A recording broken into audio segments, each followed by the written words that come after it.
Hey everyone, so this is going to be an update on the Audi TT RS with the adjustable suspension. I've covered this in other videos where we replaced the faulty Mag Ride suspension with a completely adjustable setup.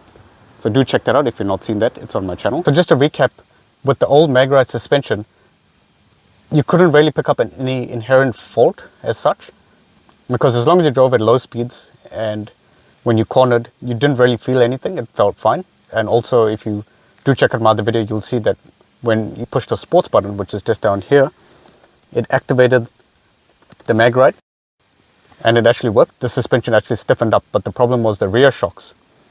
Over time, the seals get old and they perish, and the special Mag Ride fluid and the special oil that's filled in the rear shocks, once that goes out, once the magnetic field activates, the suspension doesn't get as stiff and it bounces a lot, so the rebound is not caught in time.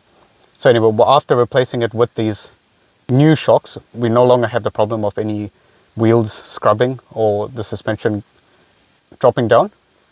It handles all the corners well and it's a lot more controlled.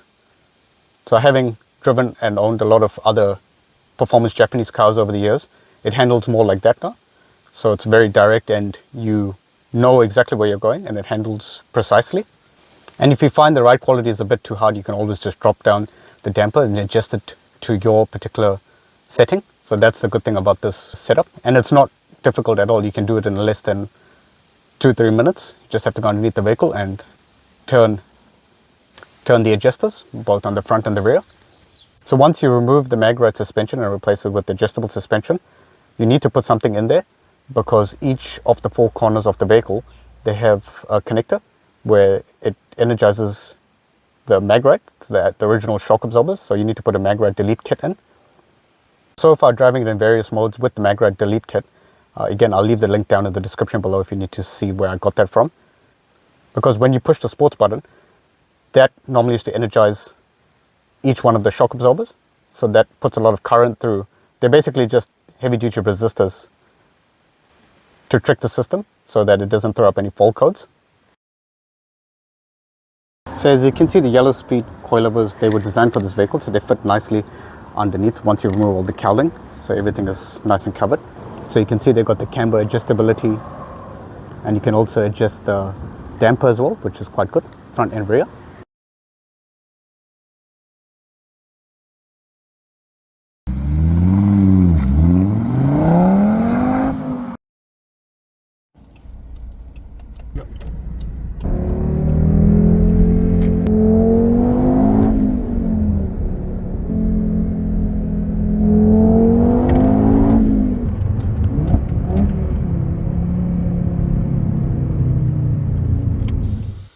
Overall, if anyone is thinking of doing the same upgrade, I would highly recommend it. It's been faultless for the past 1.5 years. I've not had any issues either with the Mag Ride delete kit. Again, link is down in the description below, or the suspension.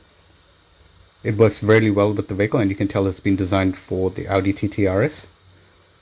So like I said, if you haven't seen my other videos, check them out. Links will be down in the description below, or just go to my channel, or just look up Mag Ride Audi TT RS. I've got the full conversion video, and I've also got the diagnostic videos as well, if anyone requires that.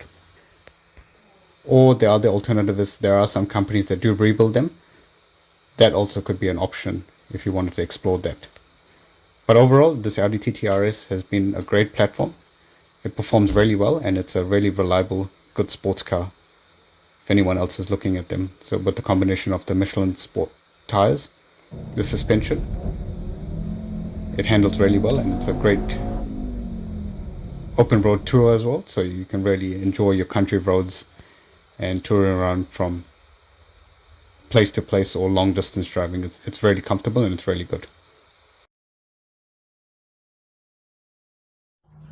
So when setting up the suspension, you can use your original height, so just measure from the center of your wheel to the top of the fender all around the vehicle, and you can use this just to gauge what your existing vehicle height is.